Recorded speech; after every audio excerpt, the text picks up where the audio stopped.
welcome back to the Don and Gino Real Estate and Finance Show right here in your hometown station, AM 1220 KHTS. And remember, our goal is always to guide you to personal and financial wellness.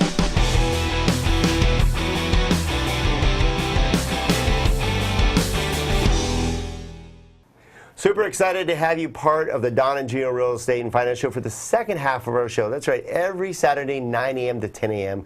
We love sharing our Saturdays with you because we get to share with you what's really happening in the real estate and financial world. And we want to wish you a happy holiday because we love being part of your lives for the last 7.5, almost 8 years now.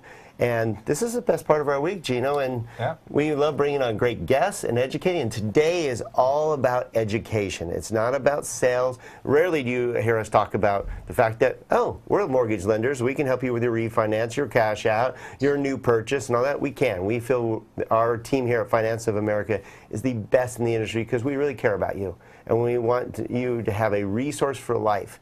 So that's why we've started this show 7.5 years ago, is to educate you. We still keep waiting for that check to come in the mail, and instead we just write it. Yeah. Well, most importantly, what we want to make sure that we touch on is we left right before we took the break is we talked about, are we heading into a recession? I mean, that's and what does that mean? Talking about.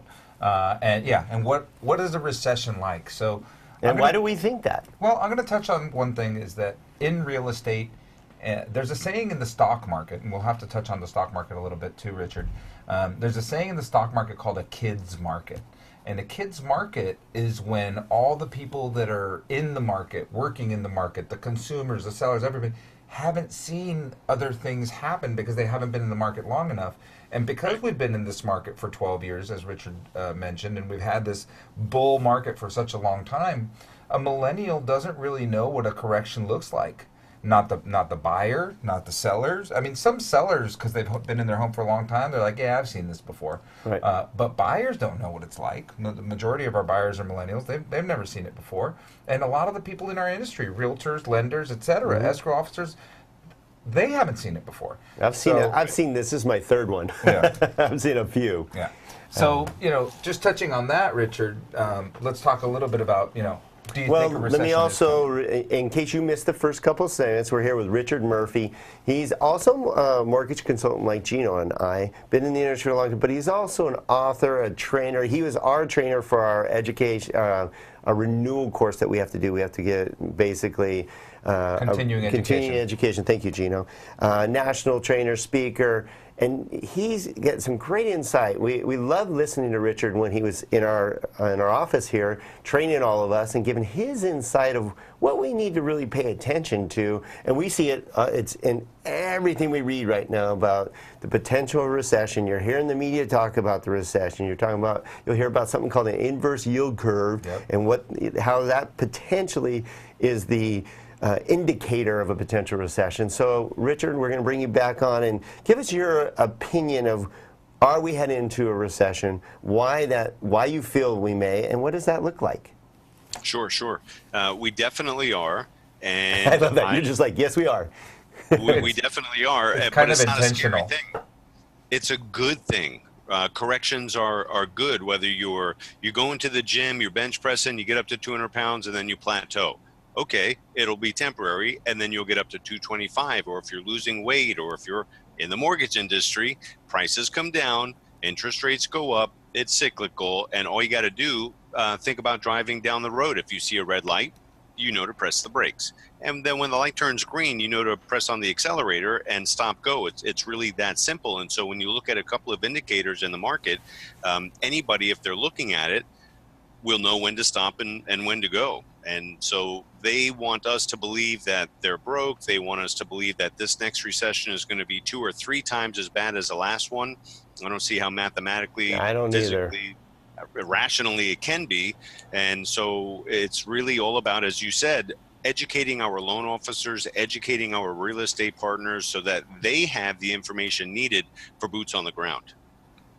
Yeah, so, talking about this recession that's upcoming, and almost everybody agrees that it's 2020, right? We're not going to see a recession. That'd be my opinion. The definition of a recession is 2 quarters with negative GDP.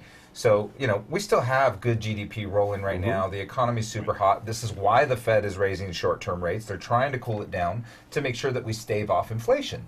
So Right. the reason you end up with the inverse yield curve is because the Fed is being so aggressive at staving off inflation, people are still comfortable with the 4% yield on a 30-year bond because they don't think we're going to have inflation. So if you don't have large inflation, I don't see how this recession can be bad. I mean, it's going to be, there's going to be a cool down.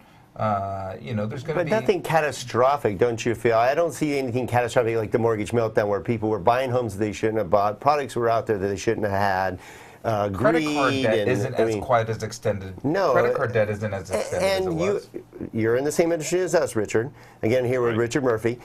That people actually qualify to purchase a home. They're required to qualify. We have to show proof. It's required by law now that we have to show proof that they have the ability to repay that mortgage. Cannot be based on just equity position. We have to Right. prove. So what we see is if you're buying a $500,000 home, you qualify for a $500,000 home. Now, you are going to hear that products are loosening, and it's true. It's When good. volume comes down, it's natural. When volume comes down, lenders get a little looser. More aggressive. More aggressive.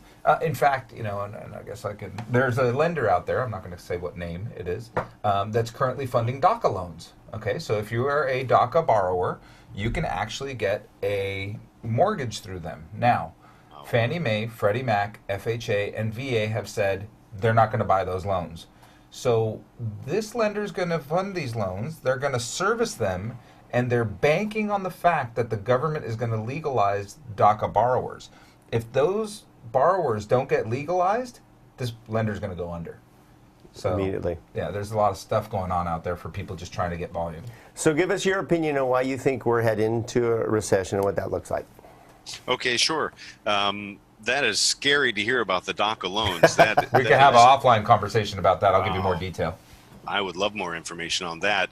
Yeah. First Guarantee at one point was funding loans down to 500 FICO scores, and they thought, wow, we'll just have a niche product, and the only people in the market offering it was the reason they were the only ones offering it. Nobody else was dumb enough to do it, and they had to stop that program because First Guarantee didn't do so well with offering that product. The DACA thing will probably end up the same way.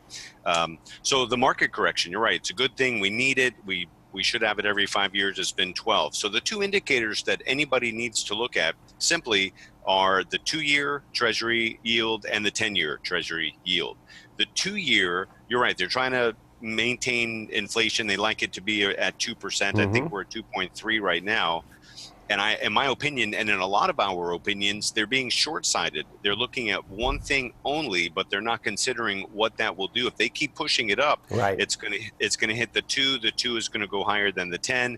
And so basically, what I'm saying is that if any professional, mortgage or real estate professional, looks at the 2-year yield right now, and watch it versus the 10-year. Historically, if we go back the last 6 or 7 recessions in our country, then every single time the 2-year inverts and goes higher than the 10-year, the 2-year goes higher than the 10-year. It's like Dick Clark's ball on New Year's Eve. You can count it down. It's going to happen, and if it doesn't happen by the end of 2019, then Q1 2020 is the most likely spot that's going to hit. Yeah. But it's not always a bad thing. Like you said, it is a correction. And the media is going to scare everyone, the run for the hills, but in fact, it's just a correction.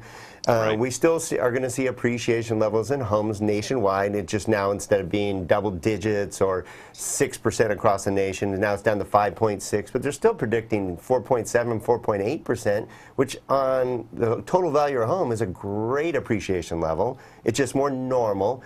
And Gino and I have been preaching a lot in the last, all our shows basically, is that we're for nobody to panic. We're just moving into something that a lot of us haven't seen in 2 decades, which is a normal market, meaning where buyers and sellers actually negotiate on the true value of the home. Heaven forbid. Yeah, I mean, everybody got used to this artificial market. You put a house on the market and it sells in 20 minutes. Right. 40% of the transactions were being done off market as pocket listings. So, there's always a little bit of pocket listing, but 40%, I mean, that was unreal. So now you're seeing homes that need to be priced well. Sellers are making some concessions.